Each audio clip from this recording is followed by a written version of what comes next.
Chapter 4 of Appearance and Reality by F. H. Bradley. Space and Time.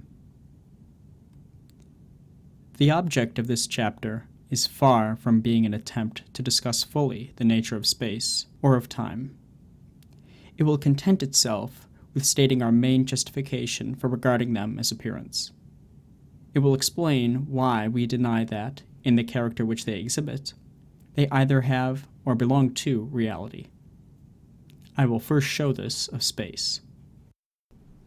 We have nothing to do here with the psychological origin of perception.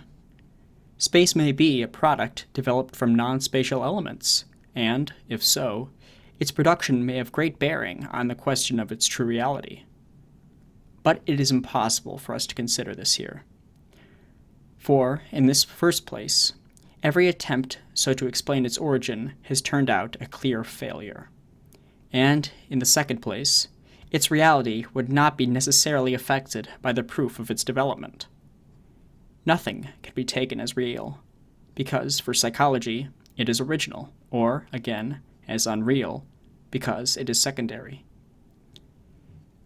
If it were a legitimate construction from elements that were true, then it might be derived only for our knowledge, and be original in fact. But so long as its attempted derivation is in part obscure and in part illusory, it's better to regard this whole question as irrelevant. Let us then, taking space or extension simply as it is, inquire whether it contradicts itself. The reader will be acquainted with the difficulties that have arisen from the continuity and the discreteness of space. These necessitate the conclusion that space is endless, while an end is essential to its being. Space cannot come to a final limit, either within itself or on the outside, and yet, so long as it remains something always passing away, internally or beyond itself, it is not space at all. This dilemma has been met often by ignoring of one aspect, but it has never been, and it will never be, confronted and resolved. And naturally, while it stands, it is the condemnation of space. I'm going to state here, in the form which exhibits, I think most plainly, the root of the contradiction, and also its insolubility. Space is a relation which it cannot be, and it is a quality or substance which again it cannot be. It is a particular form of the problem which we discussed in the last chapter, and is a special attempt to combine the irreconcilable. I will set out this puzzle antithetically. 1. Space is not a mere relation. For any space must consist of extended parts, and these parts clearly are spaces, so that even if we could take our space as a collection, it would be a collection of solids. The relation would join spaces, which would not be mere relations. And hence the collection, if taken as a mere interrelation, would not be space. We should be brought to the proposition that space is nothing but a relation of spaces, and this proposition contradicts itself. It would not repay us to dwell further on the contradiction which we have exhibited. The reader who has once grasped the principle can deal himself with the details. I will refer merely in passing to a supplementary difficulty. Empty space, space without some quality, visual or muscular, which in itself is more than spatialis, an unreal abstraction. It cannot be said to exist for the reason that it cannot by itself have any meaning. When a man realizes what he has got in it, he finds that always he has a quality which is more than extension.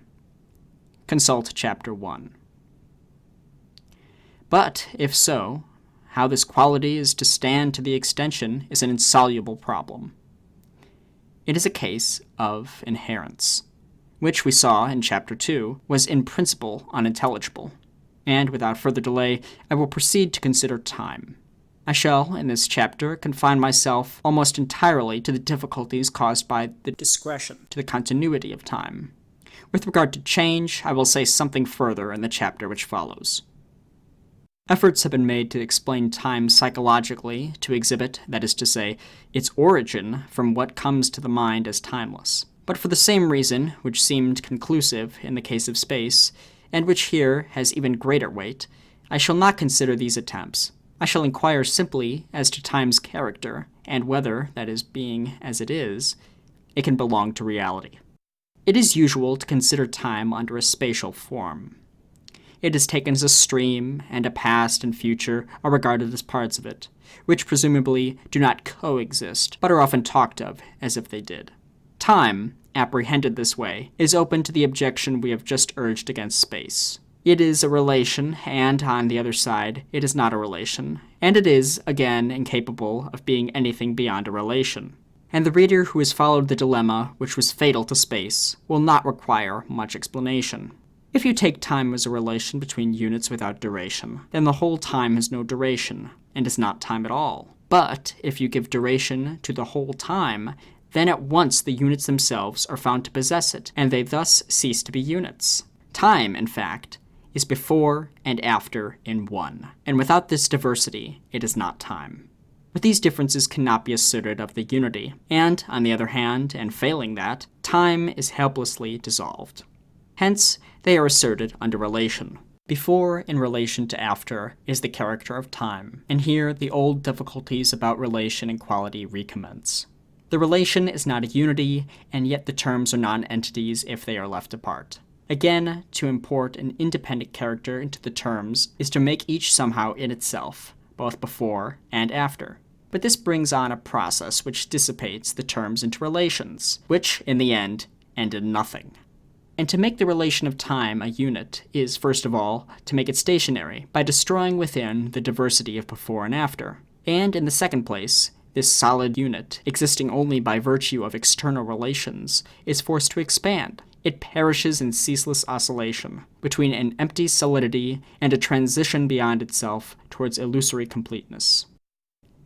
And, as with space, the qualitative content, which is not merely temporal, and apart from which the terms related in time would have no character, presents an insoluble problem. How to combine this unity with the time which it fills, and again how to establish each aspect apart are beyond our resources. And time so far, like space, has turned out to be appearance. But we shall be rightly told that a spatial form is not essential to time, and that to examine it fairly, we should not force our errors upon it.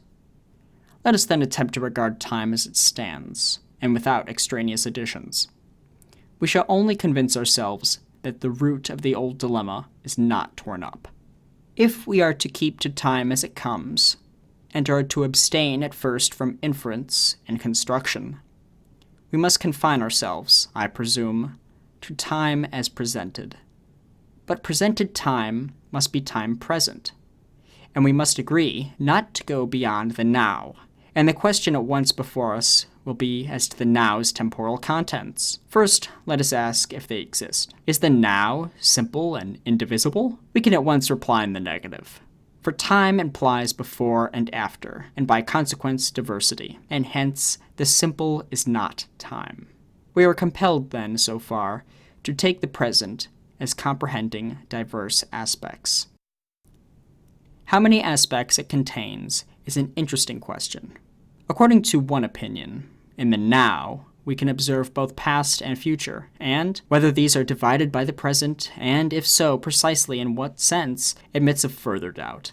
In another opinion, which I prefer, the future is not presented, but is a product of construction, and the now contains merely the process of present turning into past. But here, these differences, if indeed they are such, are fortunately irrelevant. All that we require is the admission of some process within the now. For any process admitted destroys the now from within. Before and after are diverse, and their incompatibility compels us to use a relation between them. Then at once the old wearisome game is played again. The aspects become parts. The now consists of nows. And in the end, these nows prove undiscoverable. For, as a solid part of time, the now does not exist. Pieces of duration may, to us, appear not to be composite, but a very little reflection lays bare their inherent fraudulence. If they are not duration, they do not contain an after and before, and they have by themselves no beginning or end, and are by themselves outside of time. But, if so, time becomes merely the relation between them, and duration is a number of relations of the timeless, themselves also, I suppose, related somehow so as to make one duration. But how a relation is to be a unity, of which these differences are predicable, we have seen is incomprehensible. And if it fails to be a unity, time is forthwith dissolved.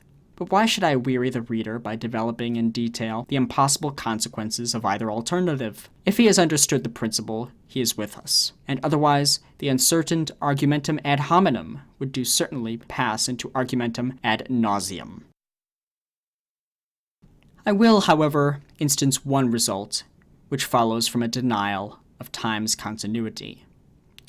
Time will, in this case, fall somehow between the timeless as A, C, E. But the rate of change is not uniform for all events, and I presume no one will assert that, when we have arrived at our apparent units, that sets a limit to actual and possible velocity. Let us suppose, then, another series of events, which, taken as a whole, coincides in time with A, C, E, but contains 6 units A, B, C, D, E, F. Either then these other relations, those for example between A and B, C and D, will fall between A and C, C and E, and what that can mean I do not know, or else the transition AB will coincide with A, which is timeless and contains no possible lapse. And that, so far as I can perceive, contradicts itself outright.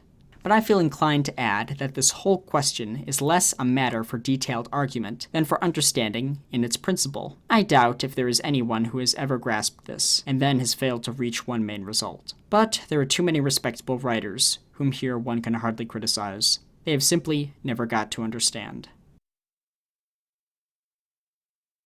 Thus, if in the time which we call presented, there exists any lapse, that time is torn by a dilemma, and is condemned to be appearance. But if the presented is timeless, another destruction awaits us. Time will be the relation of the present to a future and past, and the relation, as we have seen, is not compatible with diversity or unity. Further, the existence not presented, of future and of past, seems ambiguous. But, apart from that, time perishes in the endless process beyond itself. The unit will be forever its own relation to something beyond, something in the end not discoverable. And this process is forced on it by both its temporal form and again by the continuity of its content, which transcends what is given. Time, like space, has most evidently proved not to be real, but to be a contradictory appearance. I will, in the next chapter, reinforce and repeat this conclusion by some remarks upon change. End of Chapter 4 of Appearance and Reality by F. H. Bradley.